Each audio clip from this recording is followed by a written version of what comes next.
Portable TV. Come watch with me.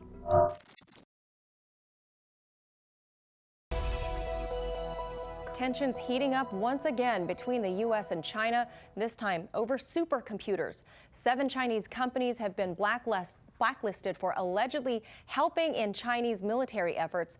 This as the U.S. is grappling with a shortage of semiconductor chips needed to build cars. RT's Farron Franzak has the story. It's the first trade action against China by the Biden administration that will more than likely further escalate tensions between the U.S. and China. The U.S. Commerce Department announcing these 7 Chinese supercomputer developer companies are now on the export blacklist. This move now bans American companies from exporting technology to the groups without a license. So why are they banned? In a statement made by the U.S. Commerce Department, quote, the 7 added to the entity list were involved with building supercomputers used by China's military actors, its destabilizing military modernization efforts, and or weapons of mass destruction programs. The relevant personages on the U.S. side should abandon the Cold War game and zero-sum thinking. Friday, China fired back at the move, saying the U.S. should treat China-U.S. relations objectively and rationally and do more things that are conducive to the healthy and stable development of China-U.S. relations. Containment and suppression by the United States cannot stop the pace of China's scientific and technological progress, but will only strengthen China's determination and will to innovate independently. And while China works to innovate independently, the move is starting to trickle down across the globe, where even the U.S. is starting to feel its effects. We fully recognize that this is an issue that is impacting industries across the country, including the auto industry. Auto companies, particularly General Motors and Ford, are caught up in a global shortage of semiconductors, where most come from China, including another Chinese company that was blacklisted last year. Auto factories are now shutting down because those chips are needed to get cars off the assembly line. Not enough chips, no cars to make. Next week, there's going to be a meeting led by our NEC director and our national security advisor with a number of companies, get some private sector input on how to address this issue. So this is something that there is a great deal of focus on at the highest level across government. Despite plant closures, a spokesperson for General Motors says the auto giant is increasingly confident, despite plant closures, it will hit its earnings target for the year. Reporting for In Question in Washington, D.C., I'm Farron Franzak. All right, for more on the chip shortage and how we got here, we'll talk to investigative journalist, co-host of Boom Bust, Ben Swann is here. Ben, the auto industry is bracing for a $60 billion blow to sales in the first half of this year alone. How might the semiconductor chip shortage impact workers at the plant all the way down to the car salesman on the lot, especially at such a tough time during this pandemic?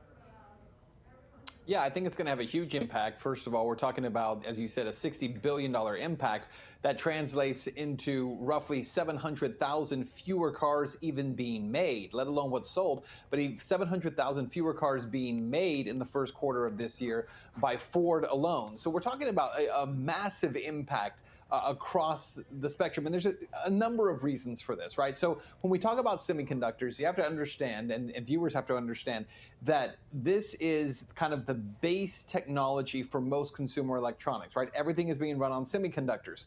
And so when you're making laptops and you're making tablets and you're making all kinds of consumer electronics, they require these semiconductor chips, just as automobiles require them for the actual function of the automobile, as well as all of the kind of perks that come with that automobile. If you have screens inside of it, if you have entertainment systems, they need those chips. So you have a combination, kind of a confluence of factors here that are affecting this shortage. You have a lot of folks who want these chips.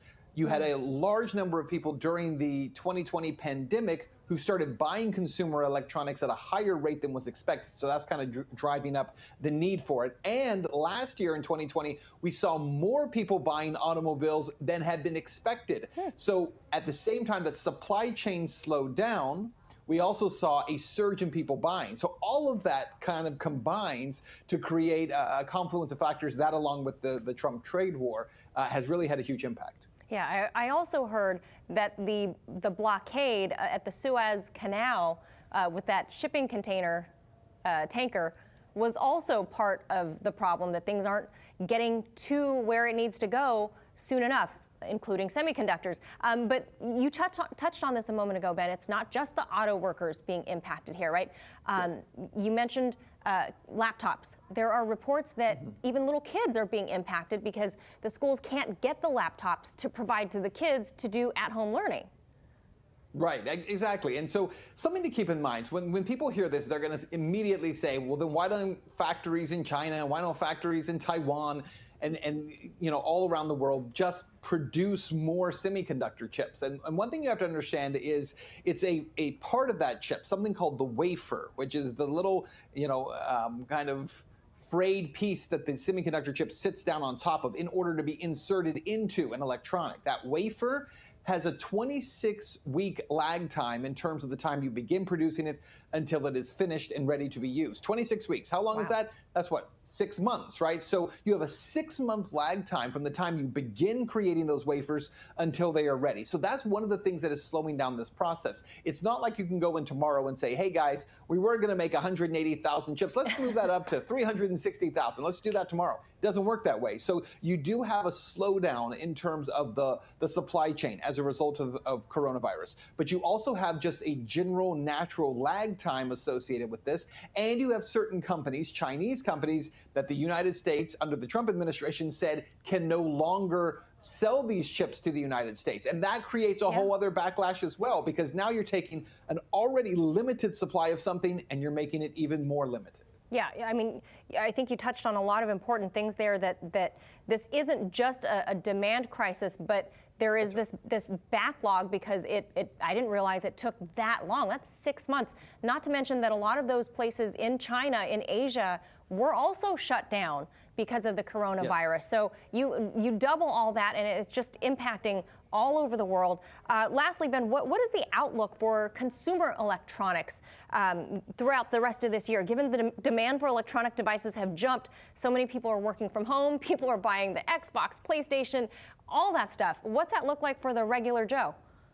Yeah, well, it's already slowed down. If we talk about consumer electronics and gaming systems, there has already been a slowdown in terms of the number of those consoles and laptops that are even being created at all right now. And as I mentioned, in the United States, we have a particularly interesting situation because you have SMIC, which is the Chinese semiconductor company that the Trump administration put sanctions on, said you can't buy from them, right? And so a lot of the orders that normally would have gone to them have now shifted to Taiwan. Well, the Taiwan company that creates so many of these semiconductors says, we just don't have the supply. We're way behind, months and months behind. So what we're going to see is a slowdown of those actual consumer products getting to the shelves. There'll be fewer of them on the shelves to begin with, and it's going to take some time to catch up with that lag in the first place. But again, this isn't a matter of weeks. So when we talk about something like the Suez Canal, that's something you can resolve in a matter of weeks and get it back on track.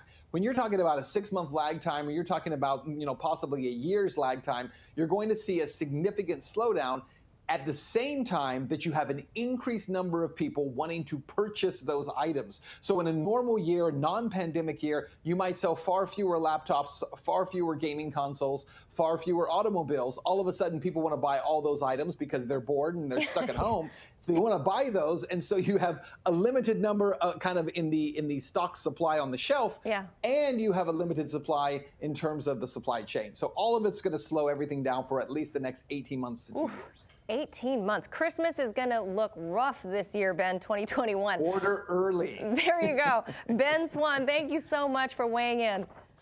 You got it.